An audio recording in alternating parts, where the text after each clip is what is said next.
Welcome to this week's Times Radio Frontline recap. I'm Philip Ingram. I'm now presenting Times Radio Frontline, so we'll be recapping some of my own interviews this week. But I'm a former senior British military intelligence officer and NATO planner and have got an opinion on most things. Now, the videos I want to point you to this week, the one I want to start off with is something that Donald Trump came out with last night, and I'm talking on Wednesday evening UK time, after he'd put his Truth Social post out condemning President Zelensky for his intransigence and not supporting Trump's deal for a peace agreement, i.e. giving up Crimea and recognising it's Russian, was a part of the deal. Of course, we'd seen that as part of General Kellogg's original plan, or hinted in General Kellogg's original plan, and we've seen Steve Witkoff, Trump's special advisor, take these conditions effectively from Vladimir Putin in Moscow.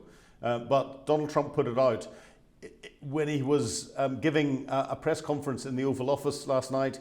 He seemed to ride back a little bit on it.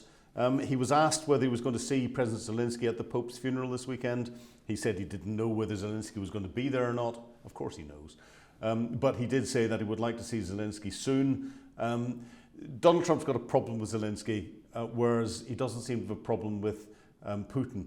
He tries to say in this press briefing that he has got no favourites, but it's quite clear that from the activities of his team, Witkoff has been to see Putin 3 times, he hasn't been to see Zelensky once.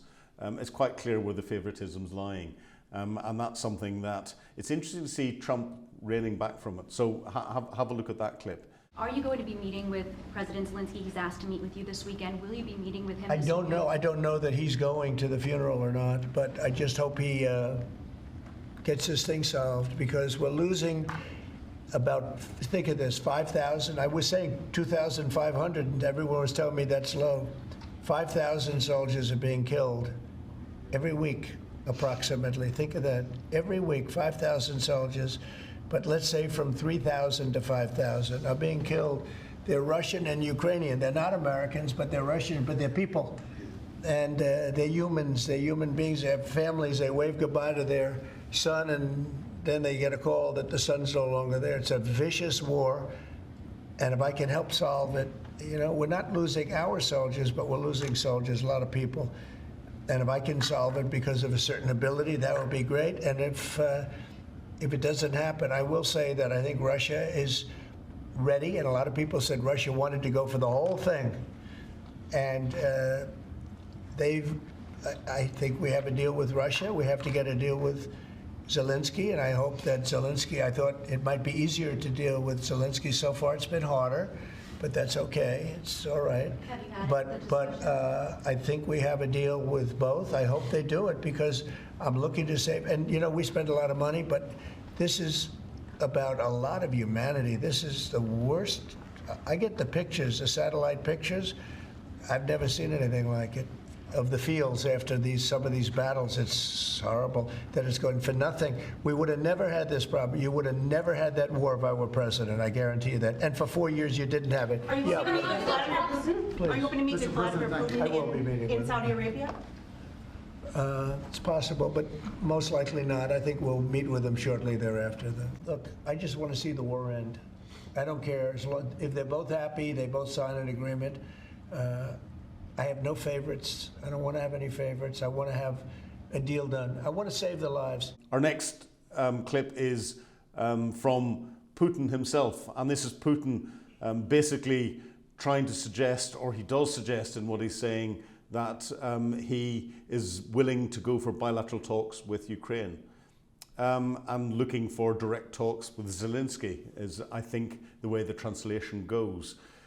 This is Putin playing usual Putin games, Maskirovka, masking, using elements of reality and putting it out there with his spin on it, with the aim of trying to create an effect somewhere else. The effect he's trying to create is to suggest to Donald Trump that Vladimir Putin is being cooperative. He wants peace. He's listening. He'll talk. He'll sit down.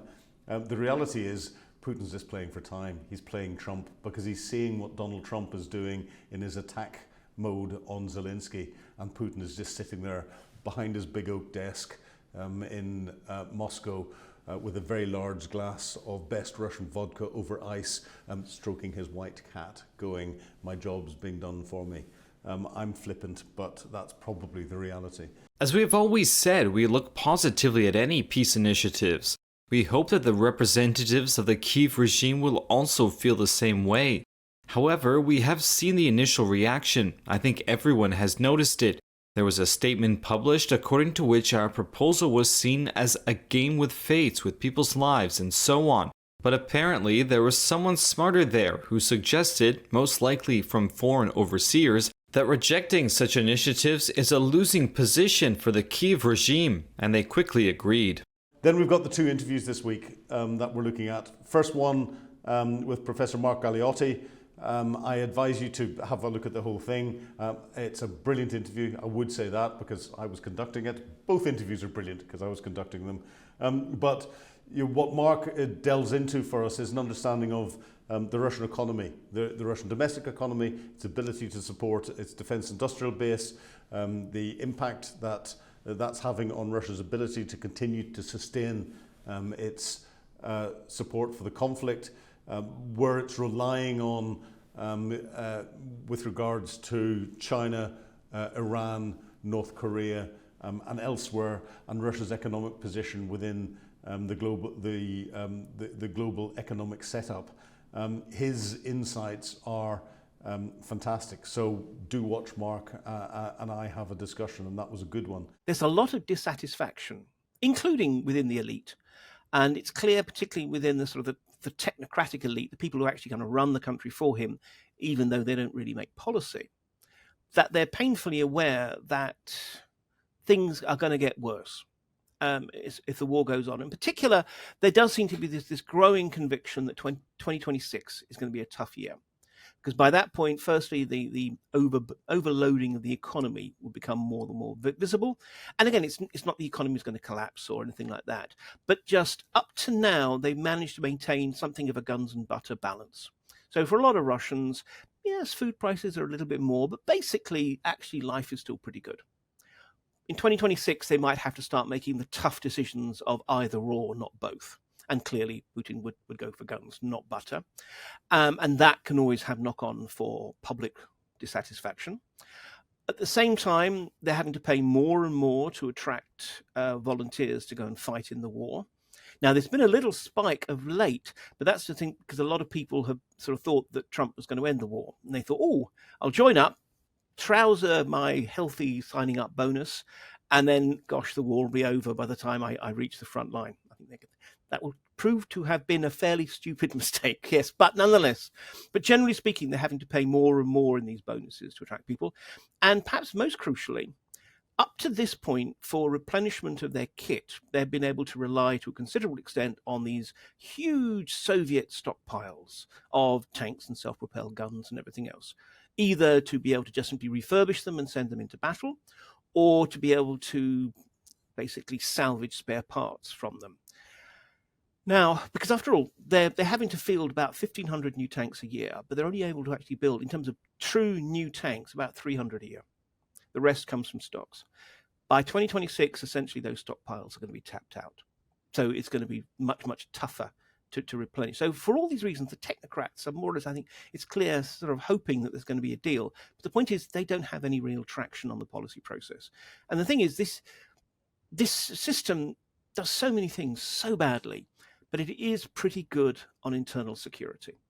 And, there is no opposition left. There is no real rival candidate. There's no real way of safely sticking your head over the parapet and saying things need to change. So instead, what you get are signs of subterranean policy dispute, particularly when Putin clearly hasn't entirely decided. I mean, of late, for example, it's clear Putin's not yet fully decided whether to go for genuine peace now or just simply to play the game but plan on just essentially fighting through. And therefore, you have in the press, for example, some people saying, oh, it would be treason to take a deal now when the Ukrainians are on the ropes. And others saying, but wouldn't it be nice if sanctions could be lifted? And they're all hoping this is one of the few ways that a president who increasingly is just surrounded by cronies and yes men, that outsiders can try and influence his policy decisions. So there's dissatisfaction. There's clearly a sense amongst a large proportion of the elite that they would rather peace rather than war, but there's no real way of actually forcing Putin. At the moment, he is still absolutely the decider. And there's no real credible opposition that you can see hanging in the wings somewhere waiting to develop or be developed by outside influence that could come and save Russia from Putin. No, but I think we have to realize, I remember once having a conversation with a regional officer of the FSB, the Federal Security Service, which is the sort of main successor to the KGB. And I was curious about basically what his job was. And I mean, his idiom was probably conditioned by the fact that he'd been raised in Poland, came from a diplomatic family. But he said, my job is to make sure that if a Russian solidarity movement ever emerges, harkening back to this widespread popular movement against the communist government that emerged at the end of the 70s, beginning of the 80s in Poland, it's not in my region. I think there is this sense that ultimately what would bring people onto the streets is not politics, but economics. If things really start to get that bad, and when that happens, no one really knows whether the police and security apparatus would do their job. We saw this with the mutiny by Yevgeny Prigozhin and his Wagner mercenary army, when, what was a ridiculous, a few thousand men were heading towards Moscow. It should have been very, very quick to easy to lock that down. But the point was a lot of the military and security forces along the route just thought, well, we're not going to join them, but we're not going to stop them. Let's just see what happens. It was a big sort of abstention, shall we say. So, people don't know, if you're being told essentially to go out and truncheon your next door neighbor, your daughter's boyfriend and so forth, because they're just simply protesting because they're hungry, would they actually do it? So I think that is the dissent scenario. And if that happens, then the move, from bubbling up from within the movement will be its own leadership. And this is a scary thing, because the Putin regime has wiped out basically any kind of organized opposition. They're either dead or in exile, or they kept their heads down, or they're sitting behind razor wire in a labor camp. It means that they have actually no traction over who arises, and we have no idea. It could be a leftist, it could be a Democrat, it could be a fascist.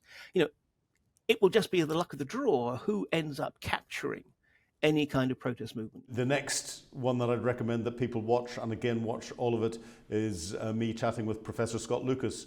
Now, this is where Scott and I sit and have a look at the draft peace treaty, or the terms that were coming out from it, and looking at why the United States has come up with those particular issues, and examining the thinking that's going on behind it from a US and from a Russian perspective, examining the competence of the US government, and in particular looking at not just what the US is doing with Russia and Ukraine, but what the US is doing with the Middle East, with Southeast Asia, with global tariffs, with internal DOGE reorganization of the intelligence services, Department of Defense, and all other political departments across the board. And Scott's understanding of how the political system works in the United States gives some fantastic insights as to the challenges and the opportunities that there are, but from our perspective, the dangers that there are with so much being taken on by Trump's team. Trump folks who are saying, we gave Ukraine and Europe proposals in Paris last week, which is Crimea becomes Russian territory, and the U.S. gets control of the Zaporizhzhia nuclear power plant in southern Ukraine. And they were silent. They were silent about what happens to the 4 other regions that we've already mentioned, 2 in the east and 2 in the south. So they're not calling for a Russian withdrawal. Now, I'm going to tell you, first of all, Ukraine's not going to buy that deal. There's no way they give up Crimea. They may recognize that they can't push Russia out of Crimea, but they don't cede sovereignty over Crimea, and they don't reward Russia for its aggression. So I'm not sure what the Trump people are playing at here in terms of floating this, if they're trying to push Kyiv, if they're doing it for public appearances. But I think that proposal has to be put hand in hand with what you call the unpredictable and the not quite rational. And that is, the Trump administration is in disarray at this point. let's go a little bit wider. The Department of Defense is an absolute shambles right now because Pistol Pete Hegseth, who has decided that he's going to talk about attack plans, got to be precise, attack plans with his friends and family on a Signal chat, who has lost his 4 senior advisors, including his chief of staff and his deputy chief of staff. There is no leadership at the Pentagon right now. And the military is trying to figure out who the hell they're answering to. Why is he surviving? How is he surviving? Because they lose face if they get rid of Hegseth within 3 months of Trump taking office. Trump went to the wall for Hegseth for 2 reasons. One is he likes guys who appear on TV, Fox. John Bolton is a previous example. You know how that went. Secondly, Project 2025 has this mission to purge the military, including getting rid of military guys under the guise that they're woke or DEI. And Hegseth always shouted about this on Fox. So he got brought in as the figurehead for this.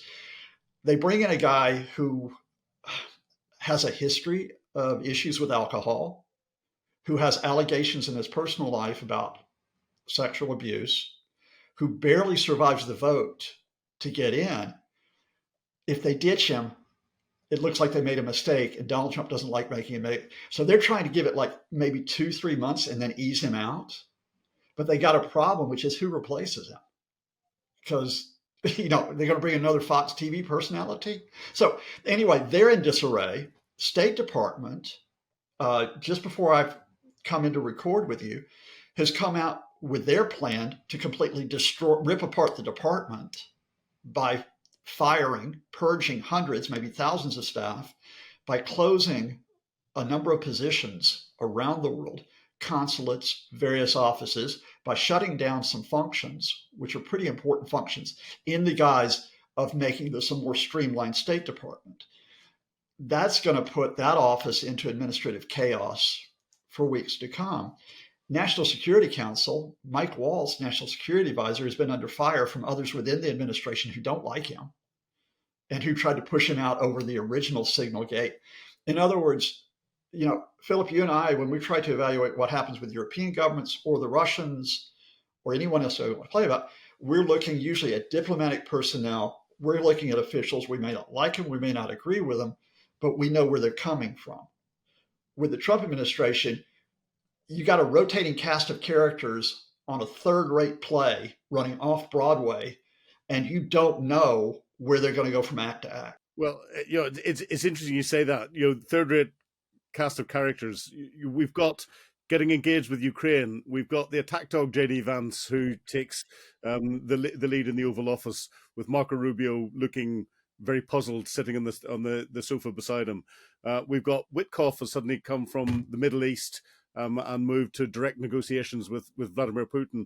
And it's quite clear that Putin, the past master at diplomacy and working with people at the highest level, is playing Witkoff like a grand master, and Witkoff doesn't realize it. And then we've got Marco Rubio, who seems to be just taking the shavings off the carpenter's floor with whatever's left, whilst the others get involved in what's really his territory as the Secretary of State. Combine that with everything that's going on domestically in the United States, with Doge and the purges and everything else. Combine that with what's happening internationally from an economic perspective with sanctions, and then what's going on in relationships with China and in the Middle East. Does Donald Trump have the horsepower to deal with it all? No, of course not. Of course not. And we could go further into that excellent summary you just made there. We could talk about the fact that J.D. Vance has no interest in anything which is multilateral. J.D. Vance, I actually think he has no interest in Ukrainian or European security whatsoever. But if he does, it's on a bilateral basis. That is the whole pitch, that we could get a U.S.-UK trade deal that he's been floating. His latest play bilaterally is to go out to India and, look good out there and talk about it. He's got no interest at the hard work in terms of alliances and multilateral relationships, which means he's got no real interest in terms of Ukraine, dealing with it from a sensible point of view. And Vance is pitted against other people. His camp is pitted against Mike Waltz's camp. So he's a destructive influence. Steve Witkoff isn't destructive as much as just absolutely out of his depth. And he is. I mean, he got the job because he's one of Donald Trump's business cronies and a golfing buddy. And let's be honest, he's a real estate developer. He's got no diplomatic experience. He's got no real experience in these types of negotiations, and he's overstretched. Because remember, he is also supposed to be solving Israel and Gaza, solving the Iran nuclear program issue, as well as doing this. And I'll just tell you from people I know, because I've asked him, I said, when you deal with Witkoff, who you're dealing with, they said, well, we deal with people who put stuff before Witkoff, right? So you got to dig down and find out who those people are. And of course, when Witkoff says things like, "Oh, Vladimir Putin's such a good friend of Donald Trump," he went and prayed for his friend after the assassination attempt last year. It's almost like like a subversion, like a worse version of George W. Bush's looking into Putin's soul, that kind of nonsense. So you ask me who's going to pull it all together.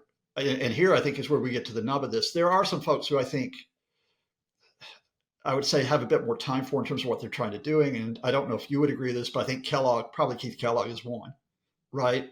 Who's trying to maneuver this. But secondly, and this is where I think some of the media have missed it, because they always quite often they treat Europe as just simply being, like the uninvited guest here or the weak link. And I can understand why historically. But I think what's happened here is this has actually opened up space for the Europeans, because I think Russia looked at a fairly chaotic Trump administration and they thought we could roll these guys.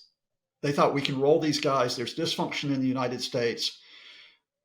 They'll simply accept what we want on Ukraine.